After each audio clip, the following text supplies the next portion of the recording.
Today we provide an update on the ongoing sit-in camp at the National Press Club in Islamabad.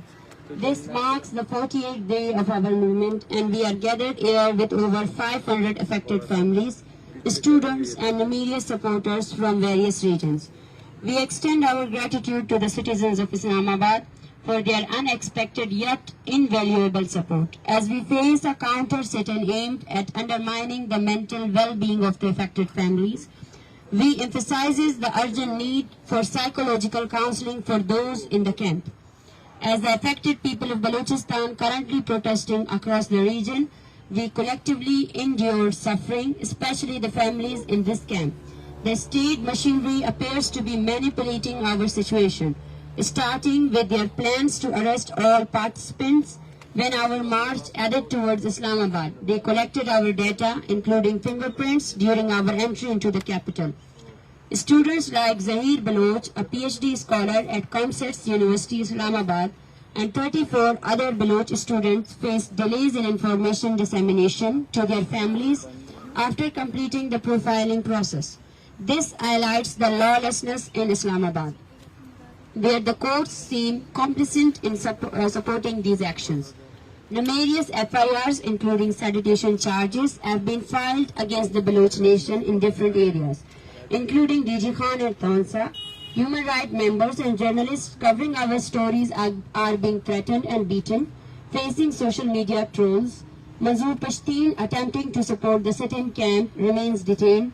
The military intelligence agencies, courts, and political parties seem involved in orchestrating these events and sabotaging the Baloch Yekjahati Committee's camp, depicting the story of a colonial Balochistan. We have witnessed their action in the mass graves of Khuttab and the dumping of our loved ones' bodies, displaying a blatant disregard for human lives. These have been done through the death squad supporting the overall state machinery. We, the Baloch people, are facing these inhuman professional killers known as death squads. I am now concerned for the people of Islamabad. They can do anything to sabotage our march against Baloch, genocide, and even compromise the security of the camp of the citizens of Islamabad. We know this is very concerning. Those living in Balochistan know how the counter camp of death squad is very concerning, supported by the so-called mass political party. Some political parties are trying to build a religious version of this, and another party sitting in the counter camp is supporting, threatening, and operating violent people to harass the families. Additionally, during the time period of this march, nearly 40 Baloch have been enforcedly disappeared from different regions of Balochistan, showcasing the disturbing conditions of human rights violation in Balochistan. About yesterday, 2 persons identified as Mr. Hassan, son of Mr. Asif, and Mr. Jasum, son of Mr. Muhammad Baksh, according to the sources, Pakistani forces abducted these 2 young Baloch from Dazin Tump. On the other hand, today, early morning, 2 political activists, namely Muhammad Aslam Baloch, the chairman of Union Council Fazla, his son, and Rasul Baksh Baloch, were abducted from Tonsa Sharif at 8 a.m. and more than 25 persons have been illegally arrested from Tonsa. Including them is also Zulfikar Baloch, a member of HRCP. We are deeply worried about their well-being as they were abducted to intimidate the protesting demonstration in solidarity with us to be observed in Tonsa Sharif today.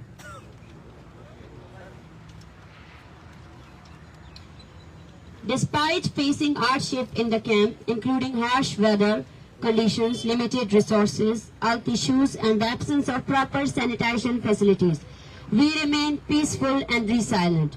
We urge international journalists, researchers, and intellectuals to visit Islamabad, record our stories, and shed light on the situation in Balochistan.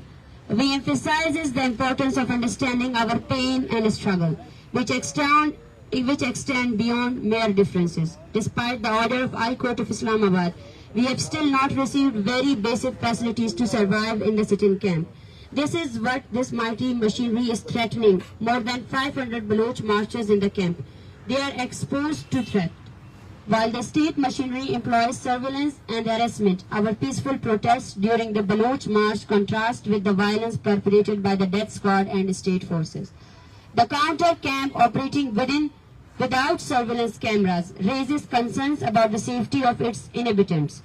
We request to the HR organization and emphasizes of the civilized world, watch us. We appeal to international human rights representatives, ambassadors and journalists to urgently visit both camps, assess the disparities in surveillance, and address the health and security concerns. The families in the Baloch Yekjahati Committee camps required immediate attention, including psychological counseling and support from international organizations.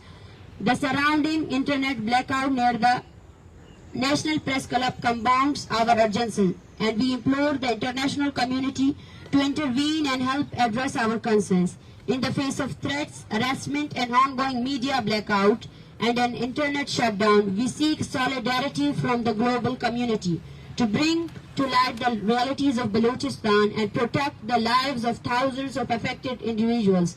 Your immediate attention and support can make a significant difference in our struggle for justice and human rights. Thank you.